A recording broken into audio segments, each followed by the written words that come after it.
Bhaskar Hiraji Save, an 88-year-old Karma Yogi, embarked on his mission of natural farming about 6 decades ago. His 14-acre farmland in South Gujarat on India's western coast is called Kalpavruksha, which in Indian mythology means the divine wish tree. For Saveji, that gift from God was the humble coconut tree and its ability to amply provide for human needs. It is the coconut tree that inspired Saveji, who was a primary school teacher, to make the transition from being an expert in modern chemical-based agriculture to becoming a champion of the Gandhian ways of farming. Mother Nature herself helped him discover the guiding principles of farming, Ahimsa and Paraspar Sahastitva, which in Sanskrit mean non-violence and harmonious coexistence. In 1997, Masanobu Fukuoka, the revered father of permaculture, personally honored him as the Gandhi of natural farming. Today, we have Bhaskarji himself here in Bonn with his proud family and millions of Indians' best wishes to accept the prestigious iPhone One World Award for Lifetime Achievement 2010. Let's catch glimpses of his philosophy through this film.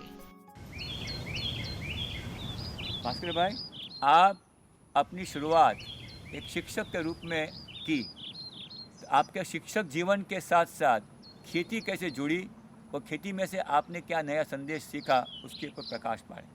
ऐसे तो हमारा मूल धंधा खेती का है, लेकिन खेती में जो कोई पानी की वगैरह सुविधा नहीं थी तो हमने प्राथमिक शिक्षक की नौकरी स्वीकारी और नौकरी स्वीकारते हुए 1948 में मैं नौकरी कर साथ में खेती की शुरुआत की। और ये जो शुरुआत थी ये केमिकल फार्मिंग थी। इसका मूल उद्देश्य था प्रोडक्शन बढ़ाना और सरकार की और खेती प्रणाली का आधार पर केमिकल वगैरह का उपयोग किया और खेती की शुरुआत की। 4 साल तक प्रोडक्शन बढ़ाया। प्रोडक्शन तो बढ़ाया, पैसा भी ज़्यादा मिला, परंतु ये पैसा मेरे पास नहीं रहा। और बाद में गांधी जी का 5 सिद्धांत मुझे पढ़ने को मिला। गांधी जी ने कहा था, ये दुनिया में जो प्राणी है इसमें कोई किसी का शत्रु नहीं है, पूरा एक दूसरे का मित्र है। इसलिए कोई जंतुनाशक का उपयोग नहीं करना। जो कोई वस्तु उगे, ये कोई भी चीज़ नाकामी नहीं है, उसको उखेड़ कर फेंक देना ये प्रकृति के साथ का बड़ा संघर्ष है, ये कभी करना नहीं चाहिए। खेती धंधा नहीं है, धर्म है। ये प्रकृति का सृजन है, तो जो सृजन हुआ इसमें हमारा अधिकार सिर्फ फल और बीज पर है। जमीन एक जिंदा पदार्थ है, तो जमीन की व्याख्या जाननी चाहिए। ये पृथ्वी एक समय धकधकता वायु का गोला था। इसके ऊपर गर्मी सिवाय कुछ नहीं थी। वो ठंडा होने के लिए लाखों साल लग गए। ठंडा होने के बाद इसके ऊपर बारिश आने के लिए लाखों साल लगे। बारिश आने के बाद ये पृथ्वी पर 2-5 इंच मिट्टी का लेयर बनने के लिए लाखों साल लगे। तो हर किसान ने खेती करते समय ज़मीन को बिन जरूरी डिस्टर्ब करना नहीं, यानी कि नो टिलिंग फार्मिंग। ये पौधा को नीचे जड़ें निर्माण होना प्राकृतिक है, जड़ का विकास होना प्राकृतिक है।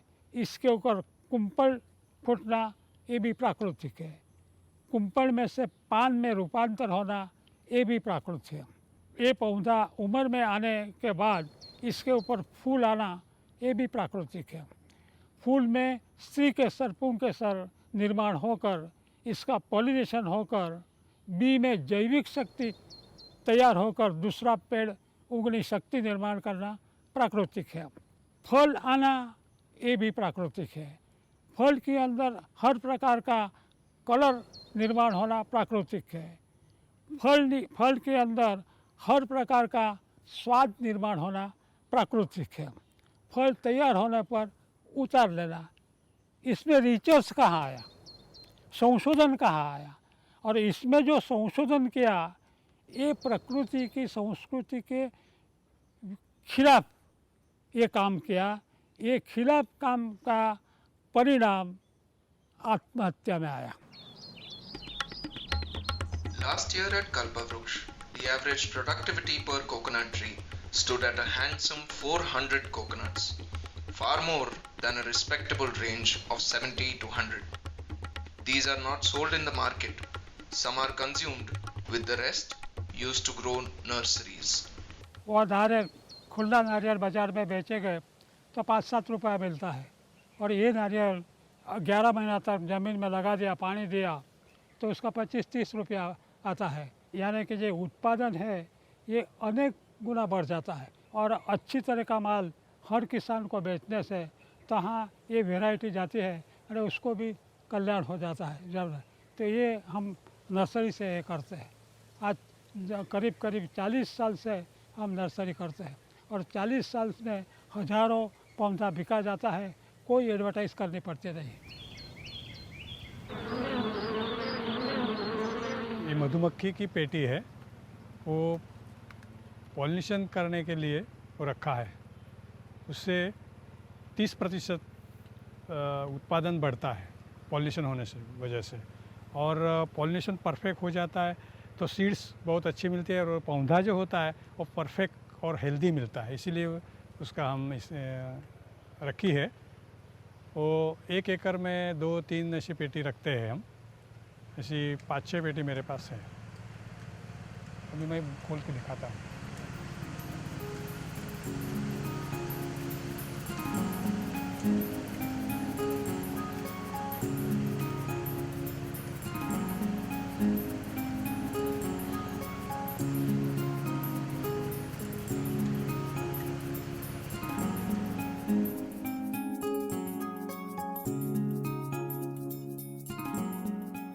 इजराइल में ज़मीन की परिस्थिति बहुत प्रतिकूल है, खड़का डोंगरा रेताल। हवामान की परिस्थिति बहुत प्रतिकूल है। दोपहर को 50-55 डिग्री सेल्सियस उष्णता रहती है तो रात को 6 और 10 हो जाती है। इजराइल में बारिश 4 का 5 इंच गिरता है। ये देश का लोगों को पीने के लिए पानी मिलता नहीं है, और ये देश का लोग ज़मीन पर मल्चिंग करके, ज़मीन पर छांव गिरा के, बूंद बूंद पानी देकर सारी दुनिया में खेती में प्रगति की है। और हमारे देश में बड़ा बड़ा बांध बनाकर पानी की सुविधा करके ज़मीन को पानी देकर सत्यानाश कर दिया है। वनस्पति को पानी नहीं चाहिए, उसको नमी चाहिए। तो हमारे देश में ज़्यादा से ज़्यादा 7 से 10% पानी में खेती हो सकती है।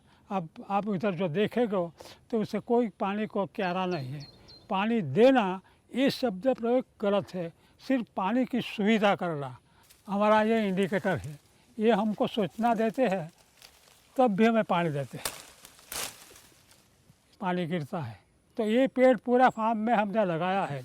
एक खासियत क्या है कि जब मॉइस्चर 9-10 इंच नीचे जाता है तब धीरे धीरे ये मुरझाने लगता है, और जब तक मॉइस्चर रहता है तब तक मुरझाता नहीं है। तो ठंडी के मौसम में 10-12 दिन में ये मुरझाने लगता है, क्योंकि ठंडी के मौसम में हवा ड्राई है। जब गर्मी की मौसम आती है तो केंचुए के जरिए ये ज़मीनें ह्यूमस बैक्टीरिया है। तो ये ह्यूमस बैक्टीरिया अप्रैल मई में हवा में ह्यूमिडिटी बढ़ती है, तो ये ह्यूमिडिटी एक्सॉर्ब करता है। तो गर्मी की सीज़न में 20-22 दिन तक वो मुरझाता नहीं है। तो गर्मी की सीज़न में कम पानी लगता है, ठंडी की सीज़न में ज़्यादा लगता है।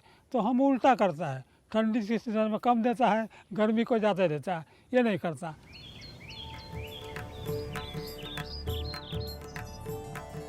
ये गोबर गैस प्लांट है। इसमें हम लोग हमारा ये जो टॉयलेट है वो भी अटैच किया हुआ है, और हमारे पास गाय और बैल है, उसका जो गोबर होता है वो हर रोज़ हम लोग गोबर इसमें डालते हैं। उसकी वजह से गैस मिलता है, वो घर के वपराश के लिए उपयोगी रहता है।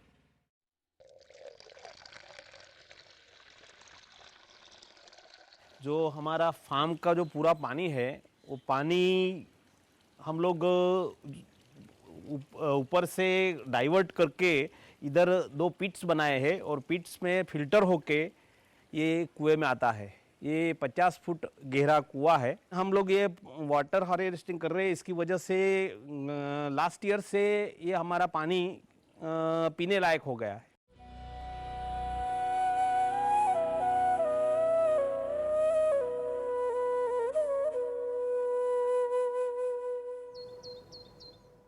ये दुनिया में जो प्राणी है इसमें का ही मानव प्राणी है। मानव को छोड़कर कोई प्राणी भूखा रहता है? नहीं रहता है। कोई धंधा करता है? नहीं करता है। कोई प्रवृत्ति करता है? नहीं करता है। और मानव के सिवा आनंदमय निरोगी जीवन जीता है और निश्चित किया हुआ आयुष्य पूरा करता है। ये हमारे सामने है। पशु पक्षी जीव जंतु कौवा वगैरह आनंदमय जीता। तो हमको क्या इतना करना पड़ता? हमको करने से कारण हमको प्रकृति को पीछा नहीं। प्रकृति ही परमेश्वर है, इसके साथ नाता जोड़ो, बाकी सब कुछ करना नहीं। ये बात है।